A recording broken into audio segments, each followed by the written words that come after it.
Hello people, this is Doc Long here recording. Today we're moving on to a new chapter, chapter 5, and this is about corporate bond. Corporations issue bond to borrow money from investors. Today we're going to cover bond valuation, in which we're going to have a lot of analysis and calculations to get the fair value of the bond and the return of the bond. And also we're going to assess the risk associated with the bond and develop the determination mechanism of the interest rate of the bond. And here are the major topics. So let's first get to the definition of bond. It is a legal binding arrangement between a borrower and a lender. And also bond lasts for a long term, not just for 3 months or half a year. And during this long term, it could be 5 years, 10 years, or even 30 years. And the payments are delivered on the specific dates, not just the interest, but also the principal at the very end. And here is a picture of a bond issued over 120 years ago. As you can see that this is the company which issued the bond. It's called a Pacific Railroad Company, and it's issued by the board of directors here. I want you guys to take a look at the financial information in the picture, the numbers in the picture. So right here, you have $1,000. So this is the face value or the par value of the bond. When the bond matures, then the investor would redeem the whole piece of certificate for $1,000. And down the bottom, you will see different coupons. And these coupons could be tiered off and redeemed for cash on a periodical basis. And each coupon has a face value of $35. If you zoom in, you can take a closer look. And also you have a $50 coupon right here. These coupons would be redeemable when the bond is called back. And I will explain the callback situation of a bond. And right here, you see the English word 7. 7 means 7% coupon rate. So the 7% coupon rate multiplied by $1,000 face value would give you a $70 coupon payment per year. And this bond is a semi-annual bond, which means the coupon will be delivered semi-annually. Once you have a $70 coupon per year, for half a year, the coupon payment would be divided in half, which is $35. The bond has a maturity date, which is May the 1st, 1895. So that's when the bond is due. So here, I summarized all the major financial terms in the bond contract. You have a face value, which is $1,000. It is very interesting that the face value never changed over a course of 150 years. For a bond, the face value was $1,000 after the Civil War. It is still $1,000 now. Also, in the bond contract, we have the coupon payments, which are made periodically, and also it is generated from a coupon annual rate. It also depends on the frequency of the payments. As I said earlier, with a 7% coupon rate, the coupon payment for a semi-annual bond is $35. It really depends on the annual rate and the frequency.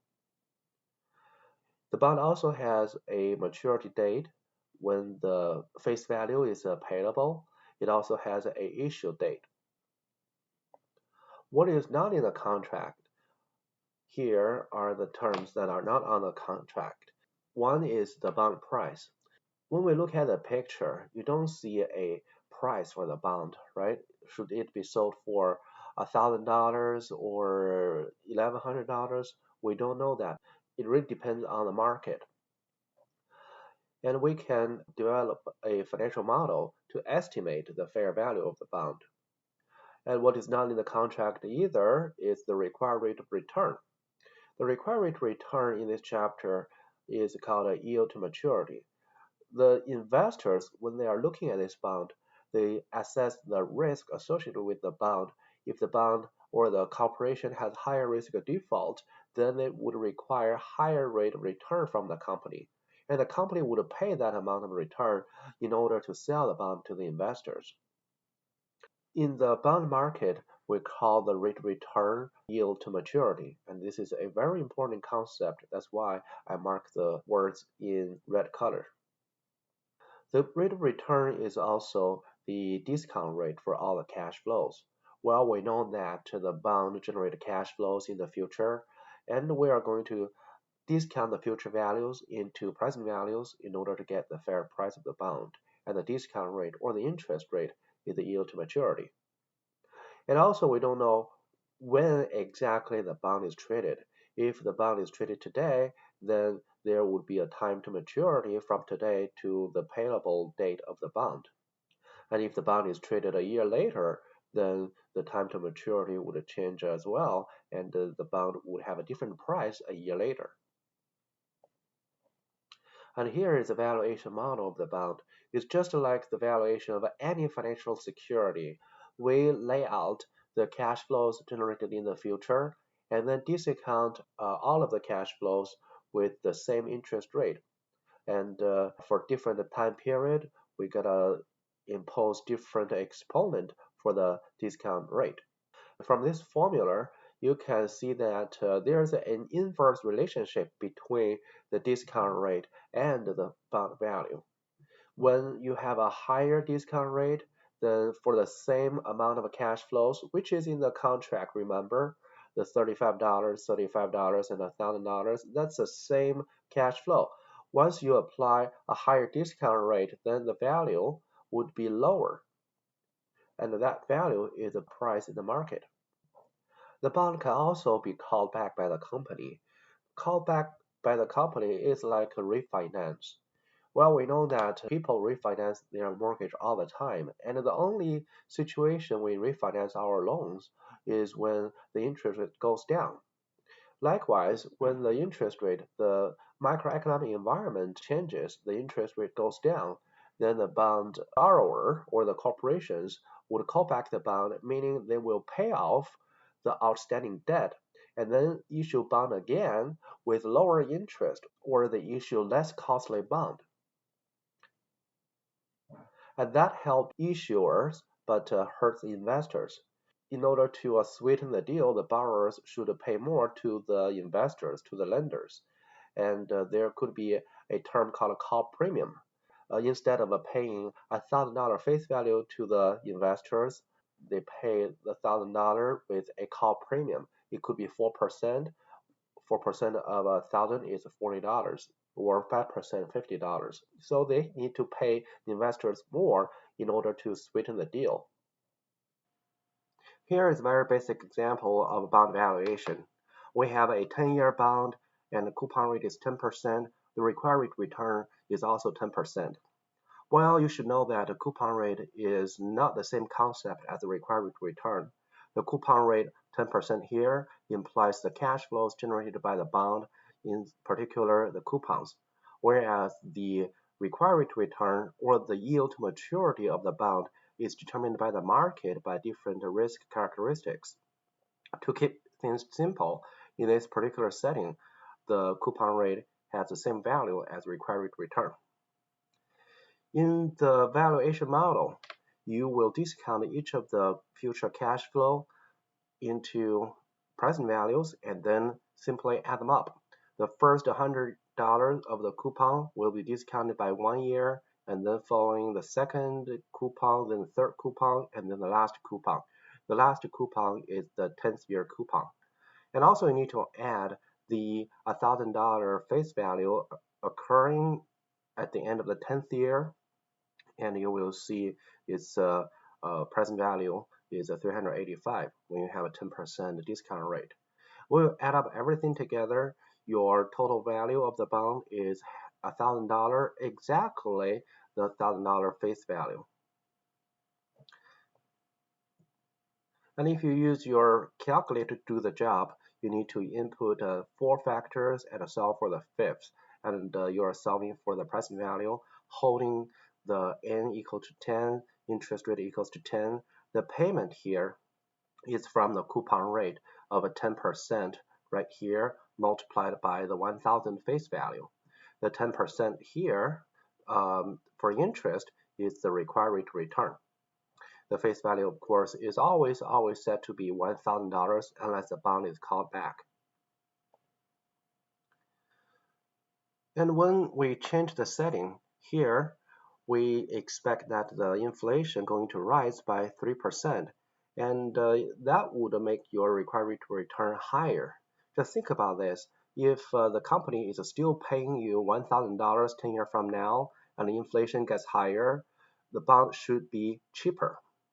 All right, just to adjust the inflation. You want to get compensated by more returns each year in order to cover the increased inflation.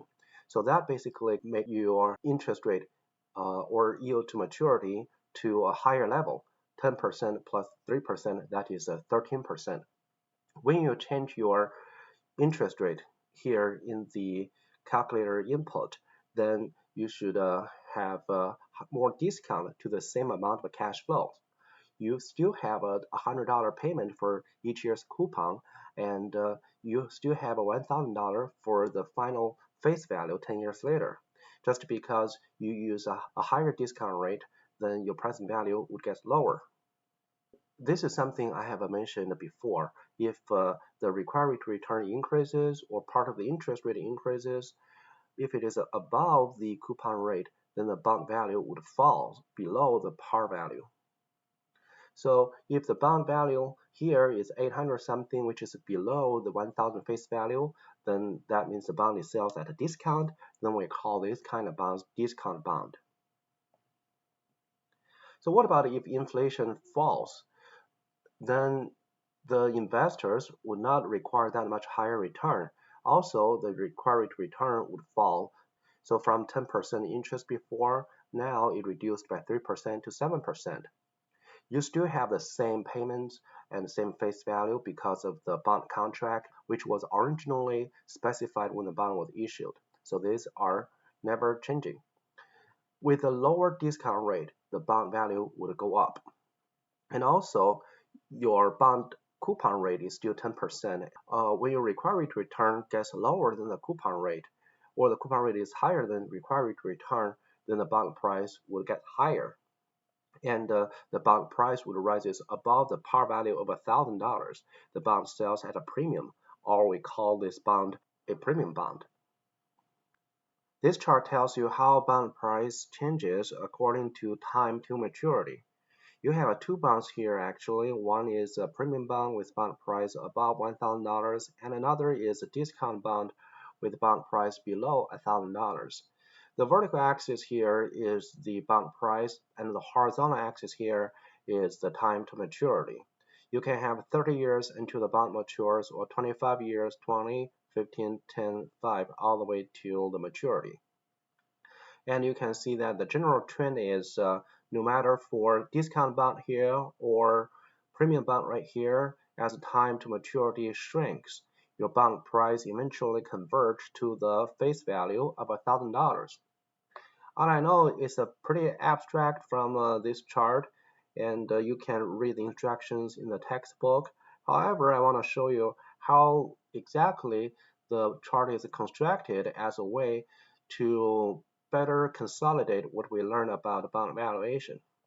So right here, we have this information region with a face value of $1,000, and the coupon payment is $100. And the yield to maturity, let's first put a 13%, okay? And this is for discount bond, all right?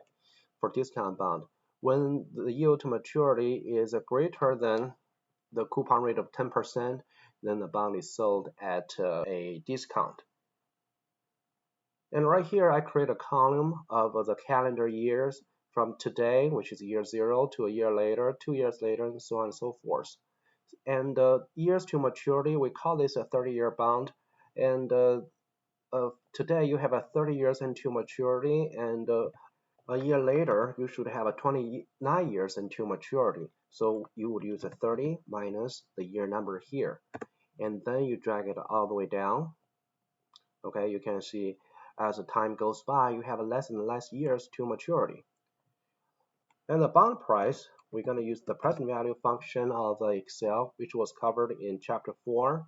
the interest rate is 13%. I'm going to lock this number. And you have 30 years to maturity, which is going to change when I drag it down. The payment is $100 coupon, and the face value is the future value in Excel. When I hit enter, the output would be a negative number by default. I will add a negative sign in front of it to convert it to a positive number to make it look more straightforward. And then I drag it all the way down, you can see the bond price would change. It would actually increase when I have less years until maturity. And then I just select all to replicate the same calculation for the rest of the region. So you can see that as the years goes by, then I will have a higher and higher value for the discount bond until it reaches to $1,000. And then I use some magic to create this chart for the bond price versus the time until maturity. As you can see, when you have 30 years until matures, the bond price is the lowest for this discount bond with 13% yield to maturity. And now I'm going to do some change. Instead of having 13% yield to maturity or the discount rate for the cash flows, I change it to 7%.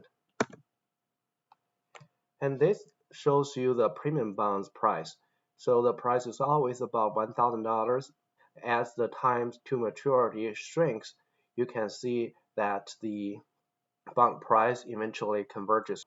And if I change the yield to maturity to 10%, exactly the number of a coupon rate, you can see that the bond price is always maintaining at 10%. So what you see here, no matter for the premium bond or discount bond, when their price is different from the face value, when it approaches to maturity, the bond price is converging to the face value. This basically shows you as the time goes by, the time value effect reduces.